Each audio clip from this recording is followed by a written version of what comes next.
Hello, this is Wmpyr. This is a very tragic video, but I feel like we can learn from it and that it can be beneficial to us all. So I'm going to go ahead and make this video and upload it for you guys.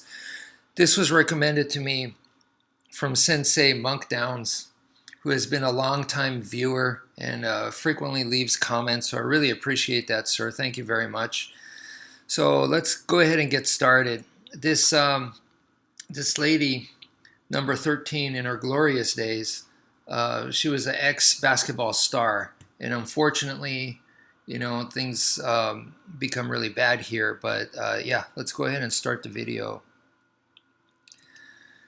All right, so police officer is knocking on her door, and I'm gonna go ahead and let you guys just watch the video first. She just comes out blazing. And boom, look at that. And yeah, his firearm's out. She's not stopping. And boom, he's had to use it. So I think we get the idea there. Okay, so let me go ahead. All right.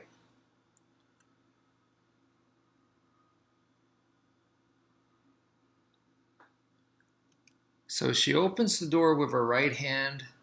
The left hand's holding the knife. So the left hand is passes the knife to the right hand. So that buys the officer a little bit of time.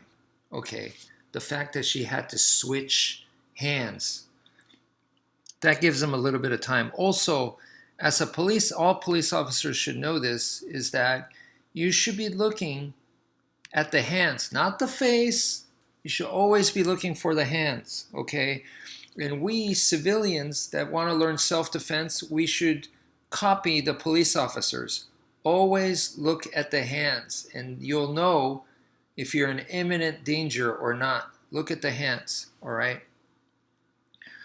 So that's two things right there that I noticed. But the third thing here is that this is way too close, where he was standing to answer the door.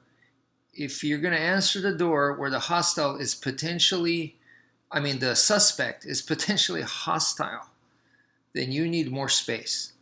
But he does exactly what is, to me, the right move, which is he backs up. Okay, so right here, he immediately starts backing up, and look at all the space that he creates. Good job on his part. Very, very good job. So that gives him enough time to take out his firearm. I've said to you guys, you don't need to play the speed game. And if you do things right, which is create distance, then you don't have to play the speed game. He had plenty of time to take out his firearm. So this could be the same for you or me. If we're in this situation, if we create the distance, then you will have the time to take out your knife, your pepper spray, your flashlight, whatever it is that, self-defense tool that you have. You will have ample time to take it out. And remember, this is happening mid-situation, mid-combat. So in this, you can see this is evidence. He has time to take it out, okay? And for that split second, she backs off. She backs off, but then now I don't know what happened. That was edited, so I don't know. Maybe, they talked a little bit more, or, I don't know what. But now it's like she's a woman possessed, unfortunately. And this looks like a scene from a horror film where she has a knife way high up, very confident and dominant, and she's just coming at you all freaky. It is a scary, scary situation. Like I said, the scene from a horror film.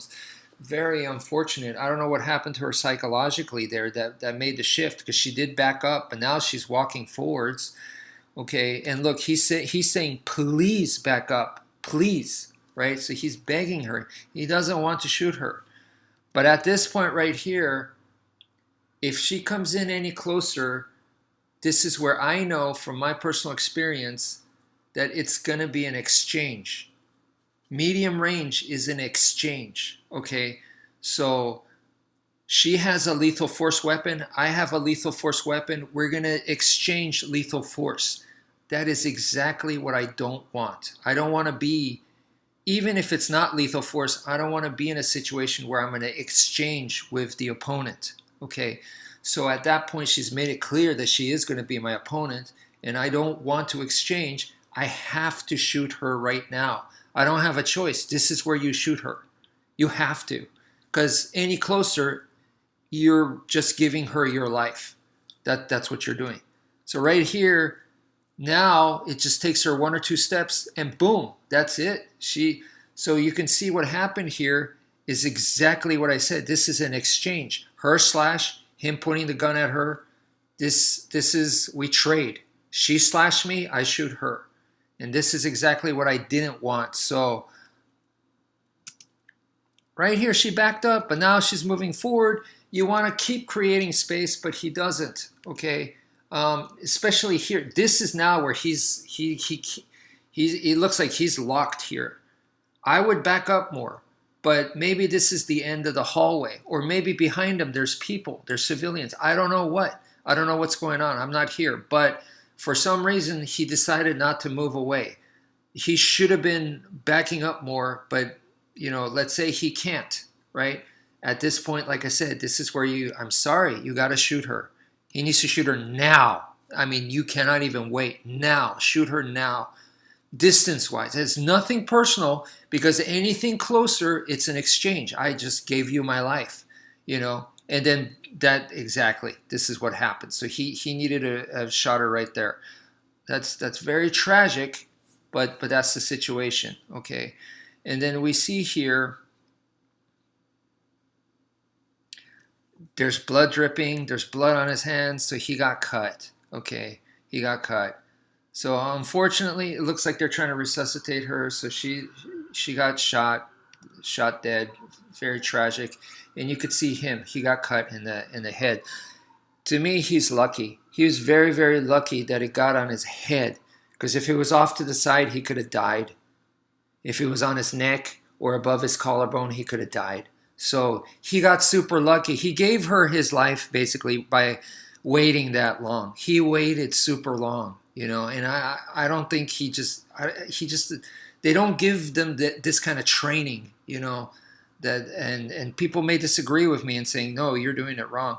But from my training, I know that that was way too close. Way too close.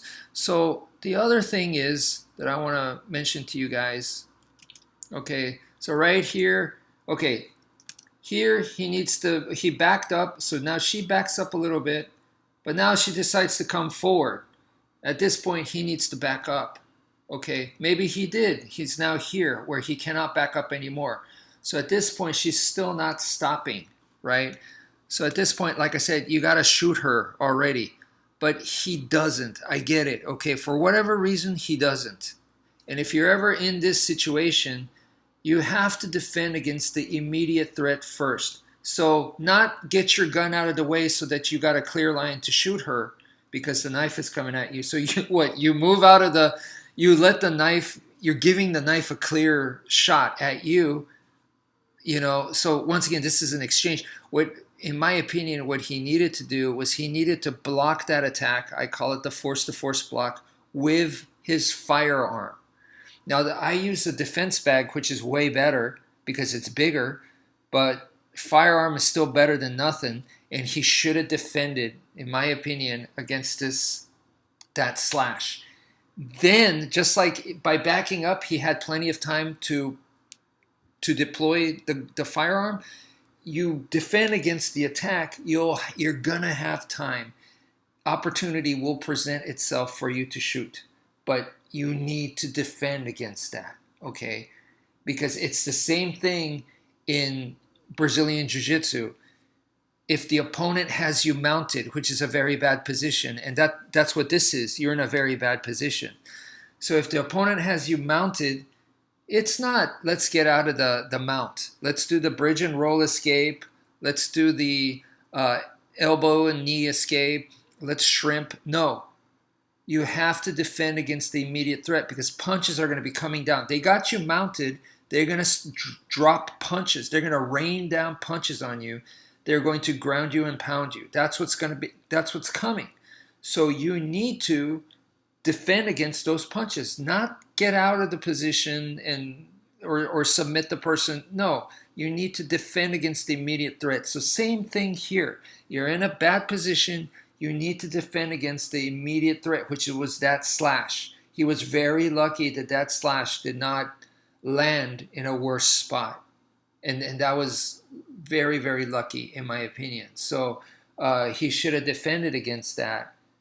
And that's what I would recommend. So anyway, that's just my opinion. People could disagree with it all they want, but yeah.